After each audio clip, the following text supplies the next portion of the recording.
Écoutez, déjà la première chose, c'est que j'ai eu la surprise d'avoir un garçon. Donc qui dit garçon dit moto pour moi, bien que j'ai une fille qui en fait aussi. Mais l'idée était de réaliser quelque chose que je n'ai pas pu faire et j'ai donné toute possibilité à mon fils de le faire, donc c'est parfait. Et la première chose qu'il a eu comme cadeau quand il était tout petit dans le berceau, c'est une moto. Ça a démarré comme ça, puis il est venu sur mes motos, sur la selle devant moi. Il était passionné tout de suite, ça se voyait, donc on a commencé l'aventure avec un 50 cm3, comme il a pu expliquer tout à l'heure, et on a monté crescendo l'affaire, et nous en sommes aujourd'hui au championnat de France Promo Sport et Super Motard, et tout va bien, et j'espère que ça ira plus loin. Bon, la petite chute quand il avait 2 ans ne l'a pas traumatisé, il est remonté vite en selle. Hein. Voilà, tout comme encore aujourd'hui, les chutes se suivent malheureusement, mais il remonte en selle directement et c'est super. Il n'appréhende pas du tout. Bon, le côté logistique est important, il y a énormément d'investissements en termes de temps et matériel. Bien sûr. Il est bien évident que se déplacer sur tous les circuits demande beaucoup de logistique, notamment les kilomètres à faire, se déplacer la nuit pour pouvoir être présent dès le matin. On part avec un camping-car, une grosse remorque avec la moto et tout ce qui suit.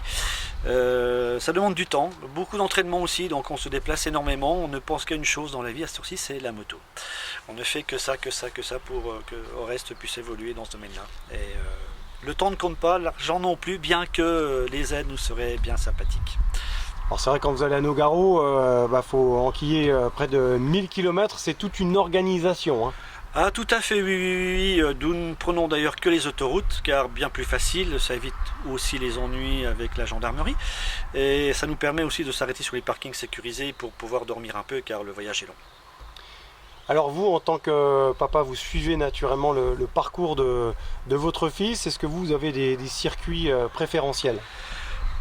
Comme a dit Oreste, je crois qu'on a le même, c'est Le Mans. C'est Le Mans parce que depuis de nombreuses années, j'allais voir les concurrents du MotoGP sur ce circuit et j'adore ça. Et maintenant, je vois mon fils rouler à leur place et c'est immense comme impression.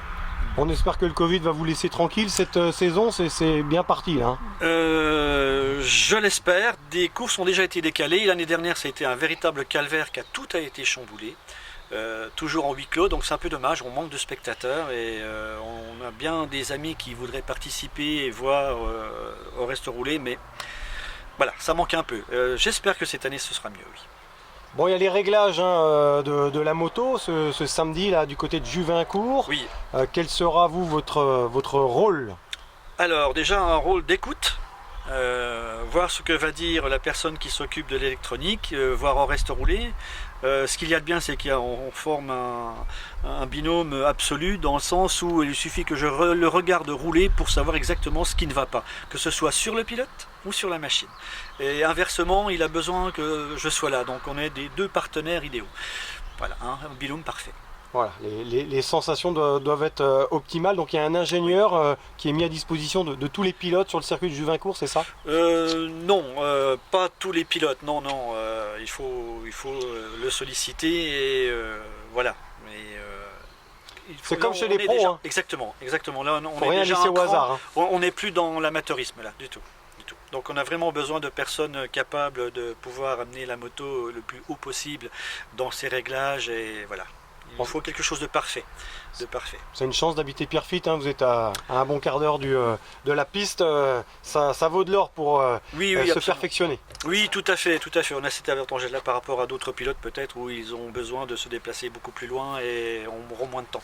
Ce qui était intéressant, c'est que quand Torres était nettement plus petit, on pouvait aller le chercher à 16h à la sortie des cours et l'amener sur le circuit, ne serait-ce que pour régler une chose. Donc voilà, c'est très bien. Au reste, est-ce qu'il y a des petits sujets de tension de temps en temps ou globalement vous êtes complémentaires? On n'a pas souvent de tension, non, on en a presque pas sur la moto. Non. Le binôme parfait. Non.